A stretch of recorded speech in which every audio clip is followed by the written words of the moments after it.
And welcome to Just for Clicks. I am Michael Buckheiser. I am trolling. I am punning. I am sound effects, and I am the king of all those things. And on today's show, we're going to pick the Monday night game. We're going to pick some NBA games. And then we're going to talk a little college playoff. And then, if we have some time, we're going to talk Kareem Hunt. All that and much more right after the little bit of intro. Just for clicks. Just for clicks. And welcome back, guys. Like I said, I am Michael Buckheiser, and on today's show, we're going to start with some Monday Night Football action. Tonight, you have the Washington Redskins taking on the Philadelphia Eagles. This is the NFC East Division matchup. Very important game for both teams, strictly because the winner is, in that outside looking in to take over the Cowboys spot in that division lead, and the loser's pretty much going to be checked out. The Redskins are 6-5 on the season, and the Eagles are 5-6. But Redskins are riddled with injuries. Alex Smith is still out for the season. They have multiple linemen that are still out. They have linebackers that are out. It's just this season is taking a toll on the Redskins. Even Adrian Peterson is questionable, even though I'm sure he will play. With all that being said, Philadelphia is favored by 6 points, and I'm going to pick the Eagles to win this game. I think the Super Bowl hangover is going to kind of start healing itself here, and Colt McCoy just is not a full-time starter in the NFL. He can handle a game or two, but that is about it at the end of the day. So I'm going to take the Eagles with the points as well. For those of you that are new here, if the Eagles are favored by 6, that means the game basically starts 6-0 in Washington Redskins' favor. So like I said, I got the Eagles plus the points tonight. So let's go ahead and move on over to the association here. We have 7 games on the docket tonight, and what the hell? I'll go ahead and pick all 7 of them. I don't really care. First up, we have Oklahoma City at Detroit Pistons here. Oklahoma City is favorite in this game, only by 1 point though. But picking NBA games here, I'm quickly learning you kind of always want to lean toward the home team. Thunder is 5-4 on the road this season. Detroit is 9-3 at home. Blake Griffin is doing his thing up there in Detroit, averaging about 25 points a game. And Paul George is leading the way for the Thunder at 23 points a game. But I'm going to go ahead and take the Pistons to win outright. So they cover the spread, which they are favored, or they're supposed to lose by a point. But yeah, give me the Pistons on that one. Next up, you have Golden State at the Atlanta Hawks. Golden State is 11-point favorite here. Trae Young is leading the way for the Hawks here at 15.5 points a game, while Kevin Durant is leading the way for the Golden State Warriors at 30 points per game. Golden State is starting to come back healthy here. Steph Curry's back. Draymond Green is still out, though. DeMarcus Cousins is obviously still out as well. And the Hawks really don't have anybody notable out besides Jeremy Lin. I'm kind of surprised he is still floating around the NBA. Warriors are 4-7 on the road this year. Hawks are a miserable 3-7 at home.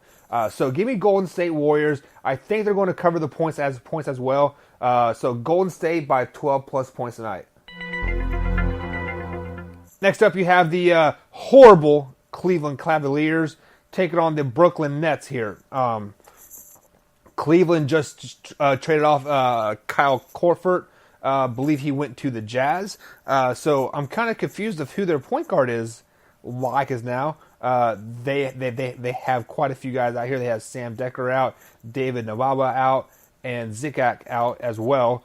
Joe Harris is day-to-day for the Nets. Russell is leading the way there with 17.5 points for the Nets, while Carson is 16 points per game for the Cavs. Brooklyn is a 6-point favorite in this one. So give me Brooklyn. This game is not going to be fun to watch. Both horrible teams. Cavs are 4-18 on the season. Brooklyn is 8-16 on the season. But give me the Nets on this one. And they cover the spread as well.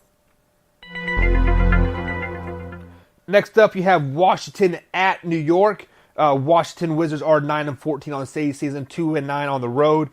Knicks are 4-6 at home. Overall record of 8-16. Tim Hardaway Jr. is leading the way for the Knicks at 22.5 points per game. Beal is leading the way for the Wizards at almost 22 points per game. I'm not for sure what's going on in Washington. I think they're starting to fall apart at the seams here in the next 2-3 weeks. I feel they're going to start trading out their pieces as my cat goes crazy. John Wall is going to end up in maybe Phoenix, maybe even LA. I don't know. But he is not going to end up on the Wizards for very much longer. Washington is favored by 1.5, but I'm picking the Knicks on this one. Knicks at home by 4. Moving on to the next one here, you have the Denver Nuggets at the Toronto Raptors. This is the game that I will personally be tuning into. Nuggets are 6-4 on the road this year with the overall record of 15-7. Raptors are 24-10-2 at home. Kawhi Leonard is averaging 25.5 points a game for the Raptors, while Harris is averaging 17 points per game for the Nuggets. I like the Raptors. I am buying into this Raptor team. I am starting to think they have a legitimate shot of making it to the finals. Earlier this season, I was kind of hesitant of really jump on board, but I think I have 2 feet on this bandwagon. I'm picking the Raptors. There is no point spread, so Raptors win outright. And moving on to the next one, you have the Houston Rockets that are, I believe they're the worst team in the West, playing the Minnesota Timberwolves. Rockets are 6-6 on the road this year, while Timberwolves are 9-4 at home, 11-12 overall. So clearly they're not a very good road team. But Houston is favored by 2 points. James Harden is leading the way for the Rockets at 30.5 points a game, while Karl Anthony Towns is leading the way for the Timberwolves at 20 points per game. Timberwolves at home are pretty solid. Like I said, I will be watching this game, and I'm going to be rooting for the Timberwolves. So Timberwolves win by 6 points. Rockets continue their struggling ways over there. Hopefully they find out, or they get healthy. I guess maybe they'll be good. But right now, Timberwolves by at least 5 or 6. Final game on the docket here, you have the LA Clippers traveling to the New Orleans Pelicans. I'm sorry. The Pelicans are 9-2 at home. Clippers are 6-6 on the road. Anthony Davis is leading the way at 28 points per game. Harris for the Clippers is leading the way at 21.5 points per game. Nobody of, I guess, importance is really out for either team. Anthony Davis is a MVP caliber type of player. Clippers, they are a team that you kind of want to watch out for. They do not have an all-star, caliber team like the Warriors, but they have a lot of pieces that make a pretty good truck. They keep on trucking. They're doing good things. I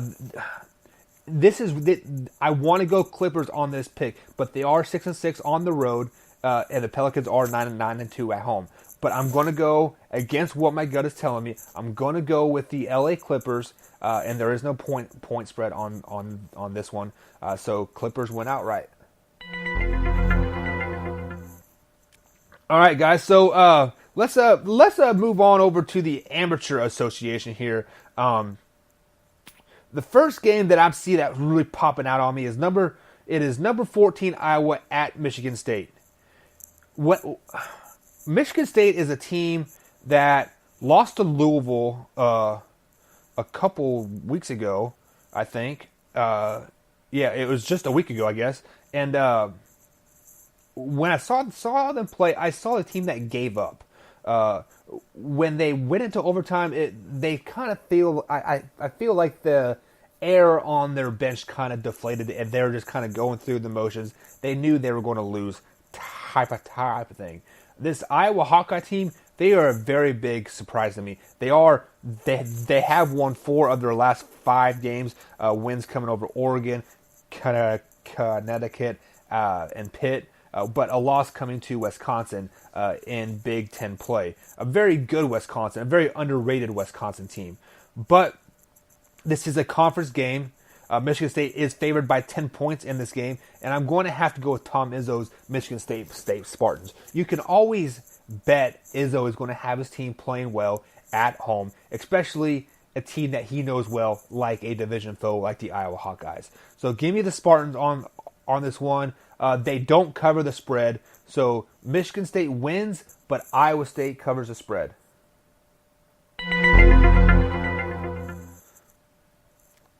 And speaking of those Wisconsin Badgers, they are at home versus Rutgers tonight. Wisconsin is number 22 on the season, coming off a fairly big win. They are 7-1 on the season, while the Scarlet Knights from Rutgers are 5-2. Looking back at the past 5 games for the Rutgers, they lost to Michigan State. Pretty lopsided 15-point loss there, but they did beat Miami, beat Eastern Michigan as well, and also losing to St. John's. Now over to this Wisconsin team. I feel this really underrated Wisconsin team. They beat Iowa. They beat NC State. They did lose to Virginia, but we all know what Virginia is. They're a very solid team. They beat Oklahoma and they beat Stanford. This is a 13.5 point spread tonight. But I'm going to have to go with the Badgers to win. Let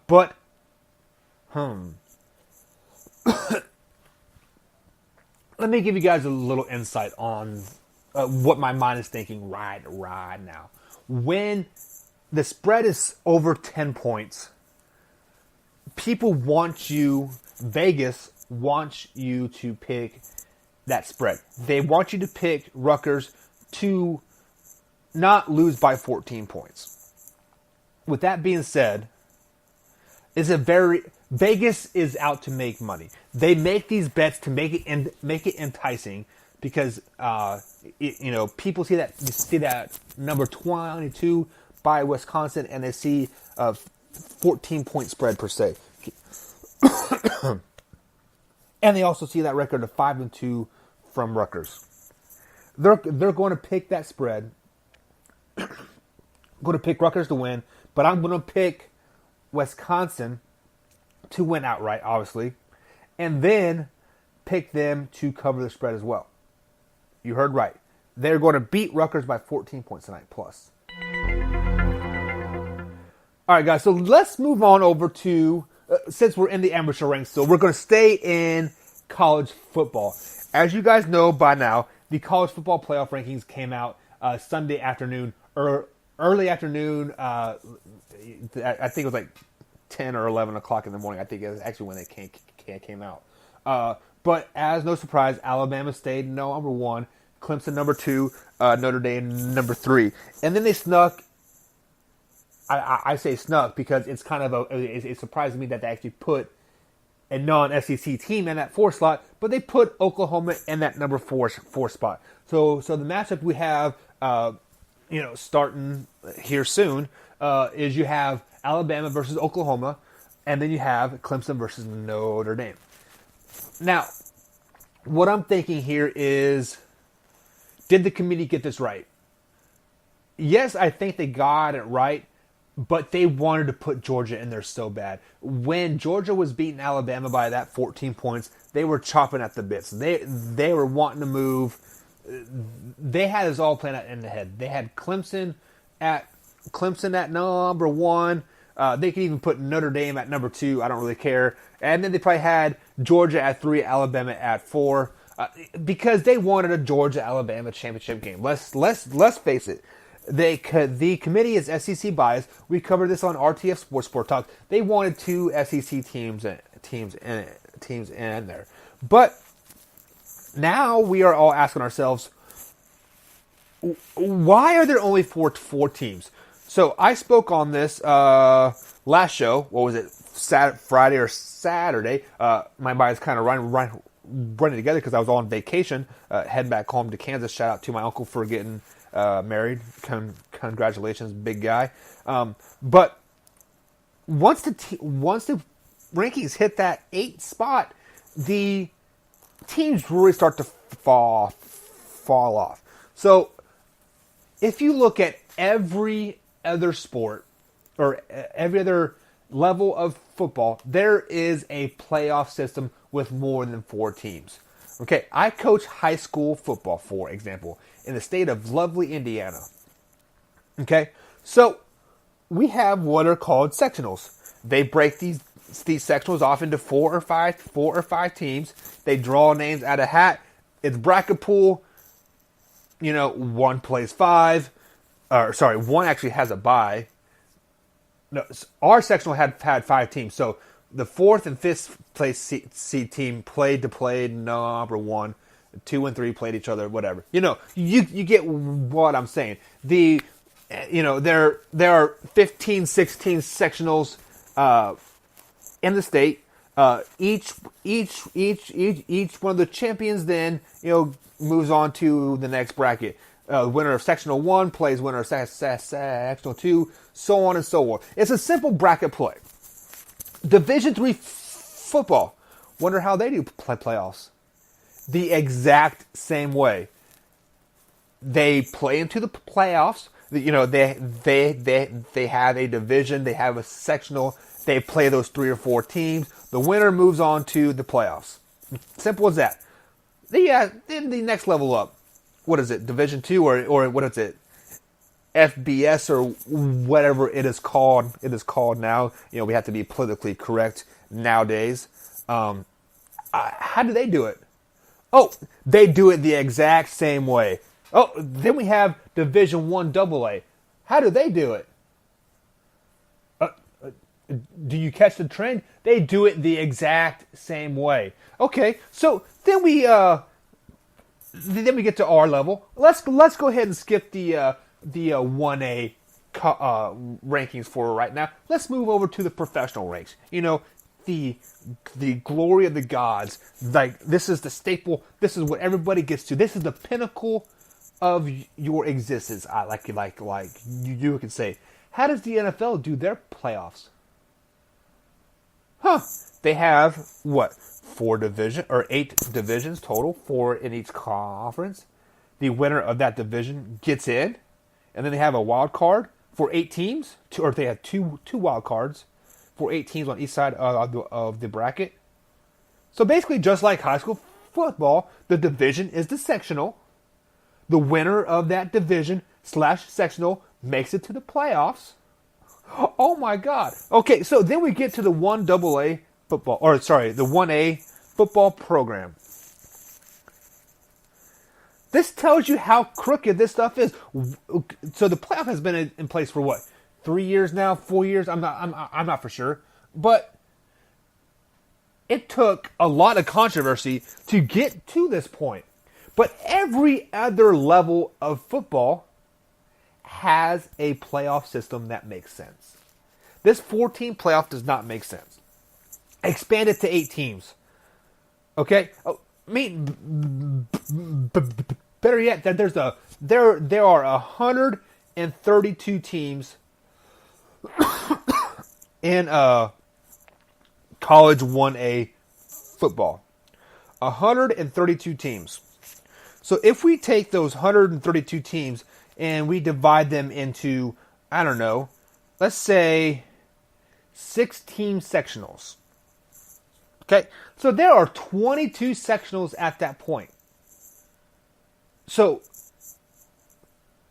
out of those 22 sectionals, you have a bracket play. The winner goes on to the next round. Let's make it, like what I'm trying to think, easy math here. Let's just say there's 24 sectionals. Okay, so out of those 24 sectionals, you have one team that wins the sectional, goes to the playoffs. Sectional 1 plays sectional 2. You have 12 more games. At that point, there are 12 games. Those 24 teams get knocked down to 12. 12 gets knocked down to 6. 6 gets knocked down to 3. You get what I'm getting at. Okay? I mean, like, obviously, it would have to match up perfectly, even 16 teams or 8, or 16 sectionals or 8 sectionals. It doesn't matter. So then I know you're all asking, well, how do we figure out these sectionals? Well, how about this? Your sectional is your conference. Every conference winner makes it on to the next part of the playoffs. They play on, and play on. Okay? But then you have people like Matthew Lau, like, I want the top 16 teams in there. I want the top 18 teams in there. Okay, that's fine. So we don't have a sectional, or I've said this many times. Clearly, that 8-team mark is the cutoff. Once you get to that 8 team in the playoff rankings, it's a pretty good drop off. So think of this playoff if this were to line up this year. You'd have Alabama playing a very good UCF team. If you guys did not see them play against Memphis on Saturday, I think they were down by 20 points or so. Their backup quarterback came in through 5 touchdowns in the second half alone to win them that conference championship. Then you have a very good Clemson team playing a really good Michigan team. That defense is stellar.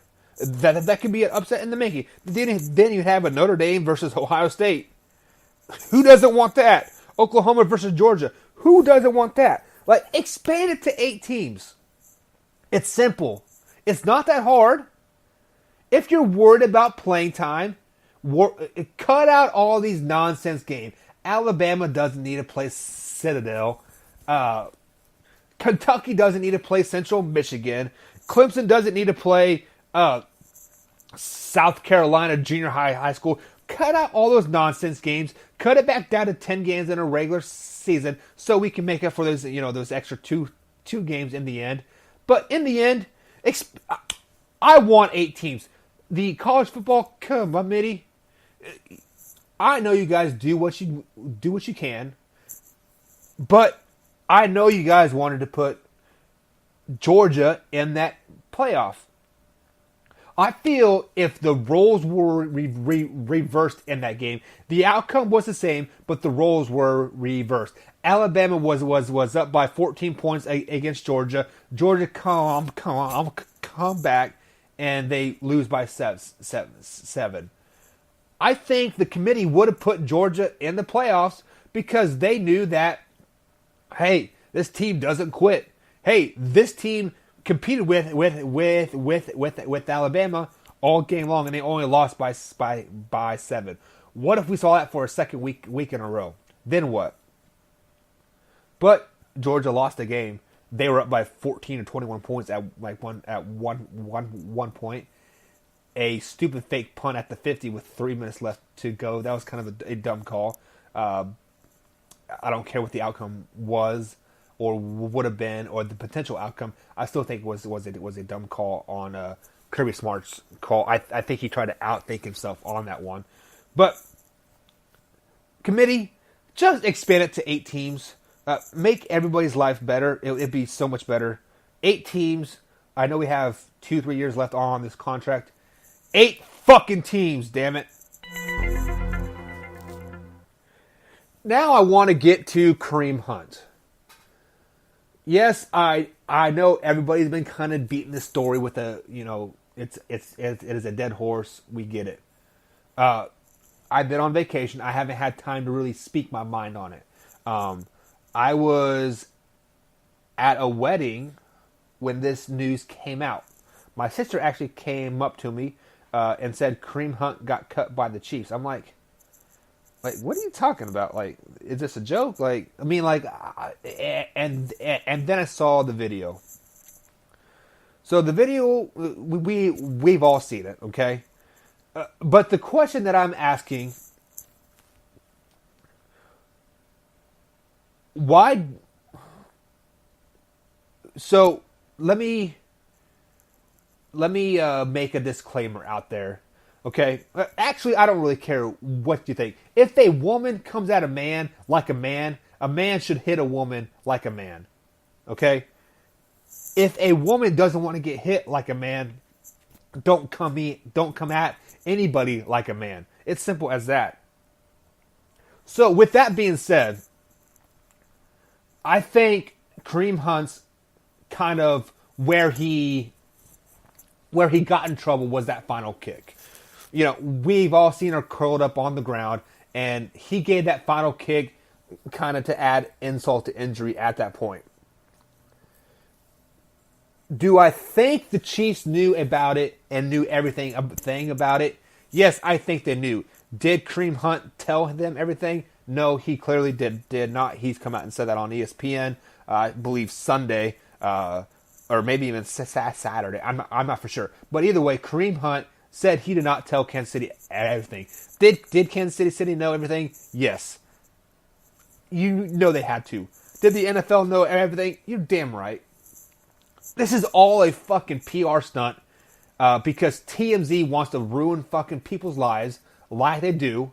You know, they're trying to get that next big story. They're trying to get that next big click. You know, they're trying to get the next video to go viral, which they did a good job at it, costing a young man his career, his livelihood, everything that he's worked so hard for